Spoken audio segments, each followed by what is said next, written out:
OG Rose, and today we're going to be talking about the Underground Theory anthology, which was published by Theory Underground. I really enjoyed this anthology, and I think it provides intellectual resources and tools without which we're going to find the human too hard to try, to allude to Dr. Lundkar. A lot of Theory Underground can be thought about as an effort to extend the human, rather than let it be replaced by technology or capital or economics or the political or practical concerns, things like that. Not because all of those things are bad, but because they have to be rightly ordered in their aim to extend humanity. Augustine said there's no such thing as evil, just disordered good. And I think it basically comes down to that with technology. But here's the issue.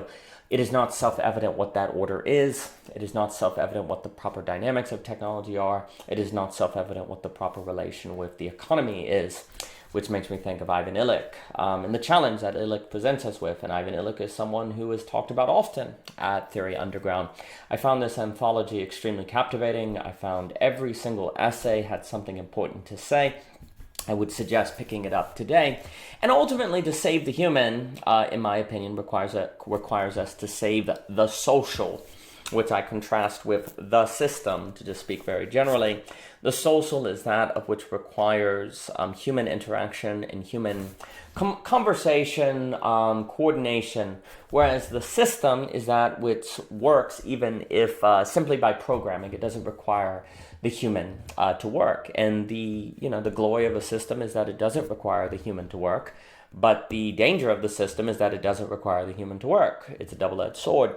And I think we could argue that we're reaching the limit, the saturation point of relying on the system without at the same time having a sacrifice of the human, which makes me think of Alex Ebert's freak theory work. And so if we're no longer human, fully human though, if we've already lost the capacity to think the human, we also lack the resources needed to know we're not fully human, kind of like Kierkegaard's total despair. But fortunately, this anthology can help us realize something that we might have lost the capacity to see in ourselves. This book suggests the ability to organize the human and community and ourselves beyond immediate concerns of, say, pragmatism or utility or the commodity form. And in thinking beyond that opens new conditions of possibility. Now, looking at Lacan, new conditions of possibility are, and Zizek as well, are also places of freedom, and freedom causes anxiety, and the real can overwhelm us. So conditions of possibility is not all roses. They're terrifying. They're the realm of Lovecraft, with the craft in parentheses, as I like to put it. Lovecraft, the horror writer, and Dante, Beatrice, beauty, beatific vision are two sides, almost like a superposition of the same phenomenon, and it just depends on how prepared we are for the experience of that Lovecraft, with the craft in parentheses, so that we observe it in a manner that brings out the beautiful, as opposed to that which reduces us to ash, as Beatrice says to Dante, if she were to smile for him before he is ready. You could argue that this was supposed to be the role of the university, that the idea of the university was precisely to prepare us and to equip us to be human. But, unfortunately, as Anne writes on, inspired by Carl Jaspers, the American university seems to reflect an overall anti-intellectual and pro-hustle culture in which human beings are reduced to employees. Now, this is really a problem, because it means the very thing that is supposed to provide the ability to think outside the logic of capital is now serving the logic of capital, not because capital is necessarily bad, but everything is bad when it becomes autonomous, the only game in town, the only rationality in town. When it is no longer dialectical, it becomes impossible to have meta moves out of the directionality the rationality is sending you in. And if that is, say, a hallway in a Kafka story called A Little Fable, then you're basically doomed. The way I think about it is, if you're in a game theory dynamic like a Nash equilibrium, multipolar trap, a preference Kenneth Arrow work or something like that, then the only way to get out is a non-rational behavior. And basically, the university should be teaching us and equipping us with the ability to always think non-rationally, beyond the scope of the rationality presented to us by the conditions or horizons we find ourselves in. If we can't think non-rationally, because we just associate that with, say, irrationality, and I talked about this with Benjamin Fontaine in the reading group with Davoud and John, was I adored that reading group. If we cannot think non-rationally, it's only a matter of time before rationality leads us somewhere we want to go. So, autonomous capital, just like autonomous anything, ends up eventually, just by probability and time, leading you into a hallway that you can't escape and you can't get out of. According to Jaspers, humans have a fundamental and primary thirst for knowledge, and we want to learn. If that axiom is true, then simply finding ways to direct the thirst for knowledge toward creating new conditions of possibility, toward thinking the human, could create drive, or maybe the term intrinsic motivation. It can create drive for us to, operate outside of simple pragmatic or utilitarian concern. So the other reason why I think Theory Underground will emphasize learning, just like Philosophy Portal, just like Voicecraft and other communities across what some have called the liminal web, is because it might be our best bet to create drive is by cultivating and setting aflame the fundamental innate desire to learn, which I do think we see in children. So I don't think it's crazy to think that humans desire to find creativity, connections, Deleuze will talk about, to explore new possibilities. The issue is, as I talked about with Philip Shin on the negentropic breadboard, that was fun. I think basically children start off Deleuzian, encounter the other, the dusting of the other, they're overwhelmed by the terror of it, and then define themselves according to lack. And then to return to Deleuze requires going through negativity. You have to go through Lacan if you want to move from cheap Deleuze to costly Deleuze. But I think that desire to learn is part of the ticket. And if we can cultivate that, then drive can serve to help us extend the human. And basically, I don't think the effort can be sustained unless it moves to the drive, unless it moves to intrinsic motivation. Otherwise, I think it's going to get worn down. You have to have people that really have a fire if they're going to work and sweat and bleed and suffer in the effort to move beyond autonomous capital. It's going to require drive. And I think, therefore, it is wise to really cultivate the love of learning, because that does seem to be a pretty good bet on what could be a source of drive. And if we don't figure out how to cultivate drive, and Cadell talks about this all the time, we talk about the sithome, all these different sithome belonging, all these different things. If we don't move to drive, I think you're just going to lose. You're going to ultimately lose the effort with time. It's just a matter of time before you lose the effort. But in addition to the question of drive and how to cultivate it, Mikey Downs, the great Mikey Downs, talks about in this collection ideology and jouissance and how that works to keep us in a certain material condition. And it's certainly the case that if we don't understand ideology, we can try to cultivate drive all we want, but we're going to fail. Ideology will sneak up behind us, or we won't if we don't understand how the Lacanian jouissance works. We probably are not going to be able to direct it in service of the effort to extend the human. And if we're not conscious of the problem of jouissance, we're still going to have it. But the way we tend to operate beyond the pleasure principle, as Downs wrote, is probably just going to be in service of the material condition. So understanding ideology is really, really, really, really important.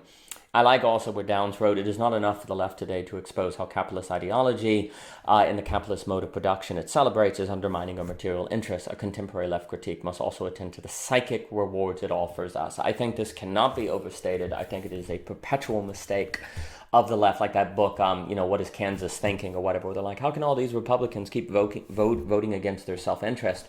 Well, basically what ends up happening is the left's like, because they're stupid.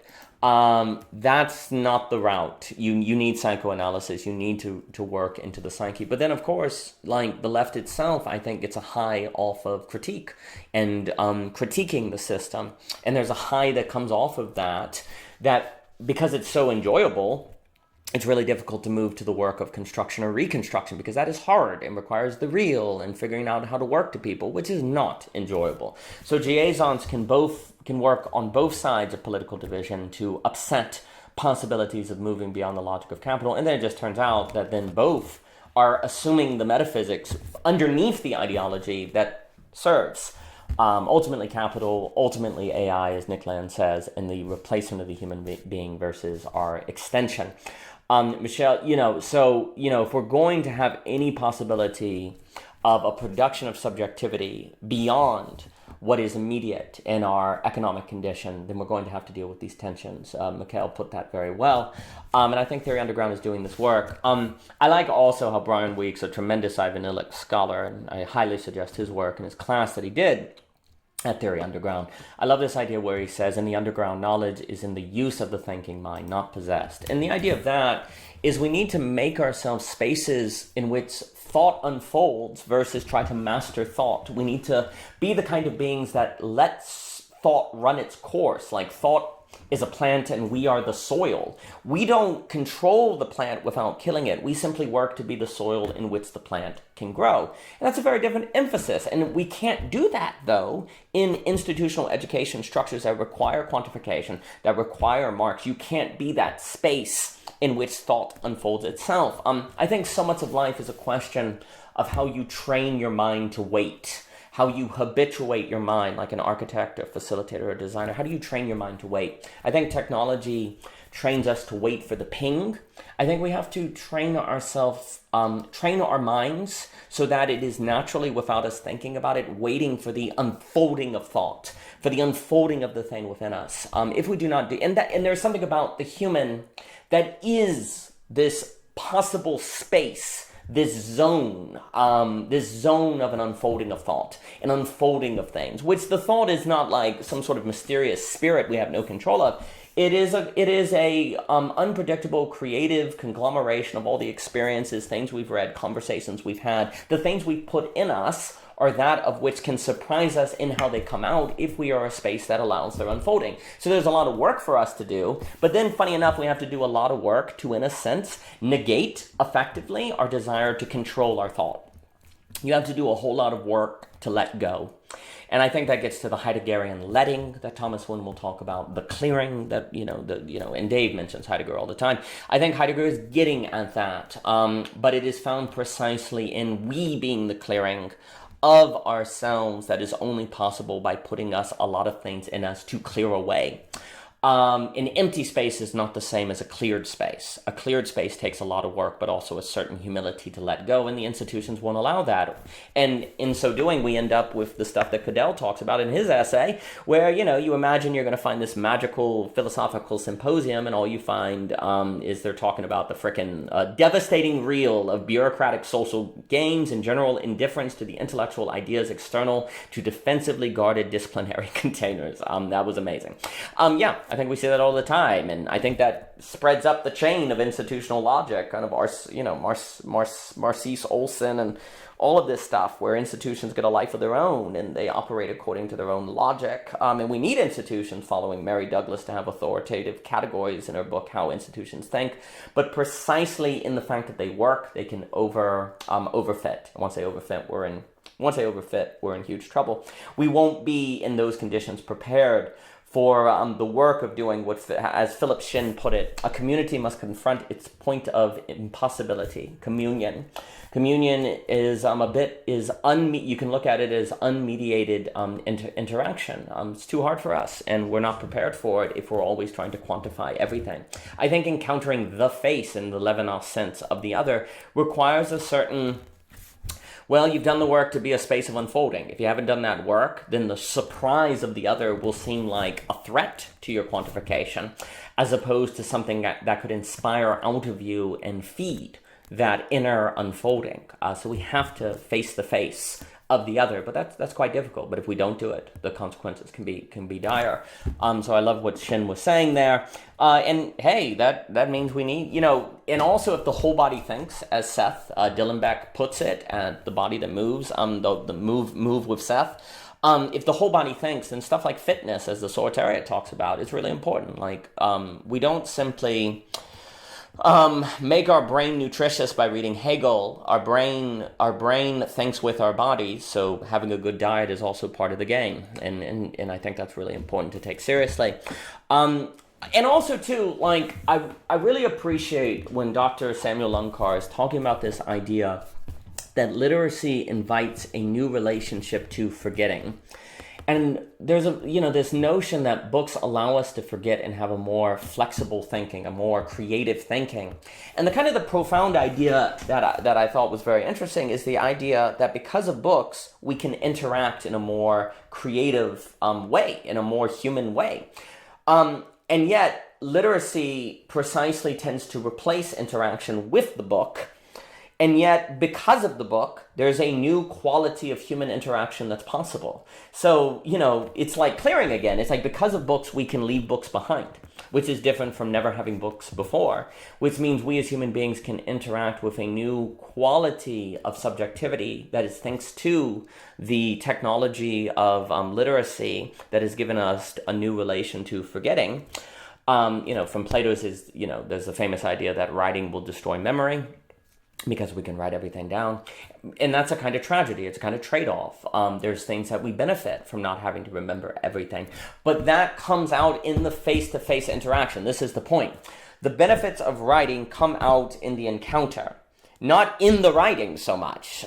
In the writing is in service of the face in the encounter, but the problem is human beings tend to locate the benefits of writing in the writing, and therefore not see the benefits of the encounter, because writing provides a way to avoid the face that we can then legitimize as authoritative and better than the face, and then provide a certain disavow or enclosure that makes it okay that we avoid the face. And so that move that Lunkar is pointing to, I think, is very powerful, and then suggests why you need a social infrastructure like Theory Underground, where yes, you're learning, yes, you're reading, but you're also set up to encounter the face. Which means you leave the book behind, but carry the work the book has done on you, to the other. You leave the book behind, but you carry the work it's done on you to the other. And that makes a quality of interaction that I do think points to the return of the social. And we have to be very careful. We're constantly surrounded by secretly hidden ideological assumptions. Nick talks about this with the gender debate. Andrew Flores talks about this with therapeuticism. There's assumptions of the possibility of a complete self behind all of these and lurking all over, which doesn't sound bad. But the issue is that if you can be a complete self, why do you need the other? Why do you need the social? And a complete self kind of is isomorphic to the idea of a system that can work without a non-programmable variable, without a variable you have to carry with each and every day to make alive.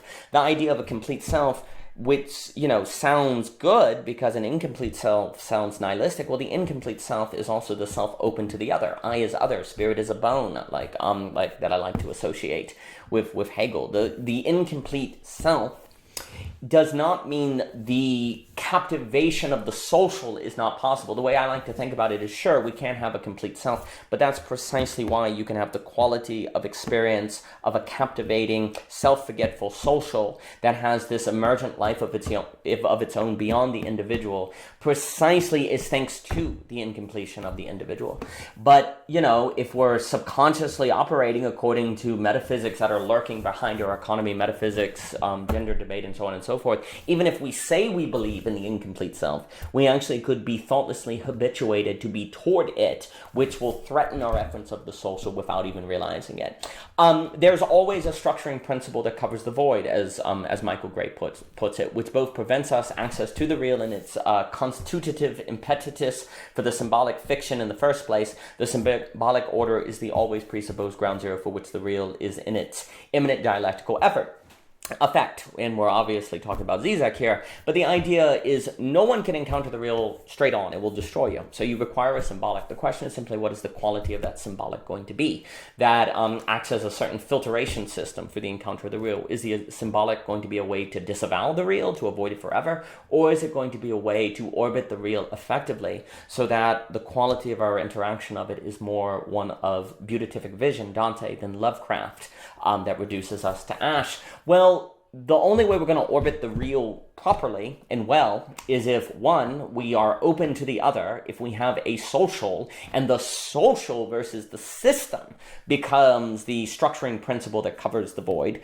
kind of like a veil so that we can handle our exposure to it, or is it going to be the system, which, sure, saves us from the real, but it does so by replacing humanity. We cannot be protected from the real by that which replaces humanity. We need to be veiled from the real like a cloud over the sun, to use imagery from Dante, that gradually moves away as our eyes adjust and we can handle more and more of it. But that is the work of the other. We cannot handle more and more of the love, or the beatific, or the real, or the dosting, or whatever in ourselves, because we are incomplete. The only way we can do it is before the face, before the other, in relation with the other. And that is a humanly constituted symbolic, of which is hard, and requires a certain management of the human in order to function, which might explain why we are so susceptible to the counterfeit of management, which is the professional managerial class, because there's a sense in which we do require a management, but the quality and character of that management is extremely important. And unfortunately, it is easier to outsource it to a PMC to our own versus our own selves and our own social. We'd rather have the professionals do it because, hey, we're constantly habituated to think that there are professionals that have certain specialties to do certain works, and the PMC is the professionals in management, so let them do it, but they cannot do it. They cannot do it without disabling from us our capacity for the human, to allude to Ivan Illich. And once we are so disabled, we become entrapped in a logic in which we have lost the human, but also lost the capacity to see that we lost the human.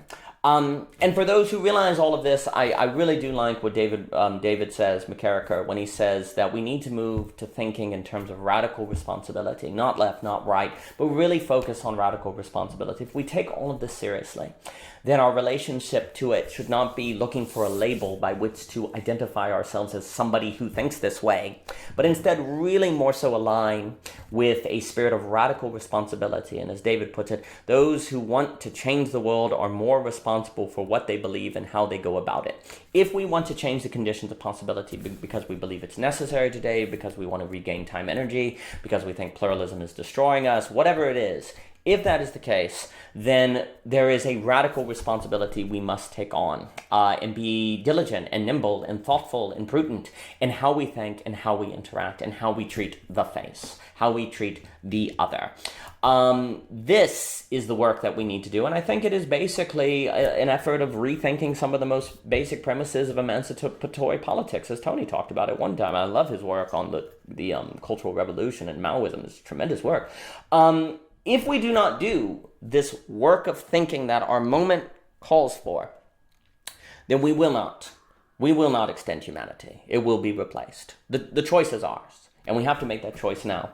But with anthologies like this, the choice can be one we can be inspired to make, and that we can feel sustained in making, and know that there are others making that choice as well, that we can go find, be in community with, and work to do the work of the human, because perhaps the human has been found too difficult and left untried, but there's still time to try it, and that effort is happening now.